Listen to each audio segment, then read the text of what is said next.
எனது மூக்கில் பற்களை கொண்ட உயிரினமாம். ஆச்சரியமாக இருக்குல்ல. வாங்க அதை பற்றி வீடியோக்குள்ளே பார்ப்போம். ஆமாங்க, மூக்கில் பற்களை கொண்ட உயிரினம் முதலை மட்டும்தான் சொல்கிறாங்க. இது ஒரு ஊர்வன இனத்தை சேர்ந்த ஒரு விலங்கு. அது மட்டும் இல்லாமல் இதோட ஸ்பெஷாலிட்டியே நீரிலும் வாழும் நிலத்திலையும் வாழக்கூடியது. 4 கால்களையும் வலுவான வால்களையும் கொண்டது தான் முதலை. அது மட்டும் இல்லாமல் ஆப்பிரிக்கா, ஆசியா, அமெரிக்கா, ஆஸ்திரேலியா ஆகிய கண்டங்களோட வெப்ப மண்டலங்களில் வாழ்கின்றது. அது மட்டும் இல்லாமல் ஊர்வனவற்றிலேயே முதலைகளே நன்கு படி வளர்ச்சி அடைந்த உடல் அமைப்பை பெற்றுள்ளது. முதலைகளை பற்றி இன்னும் இன்ட்ரெஸ்டிங்காக சொல்லணும்னா, இது மற்ற ஊர்வனவற்றை போல இல்லாமல் 4 இதய அறைகள், டயாஃப்ரம் ஆகியவற்றை கொண்டிருக்கிறது.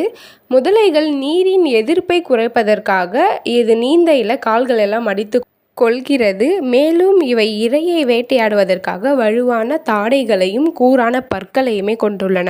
Thank you friends.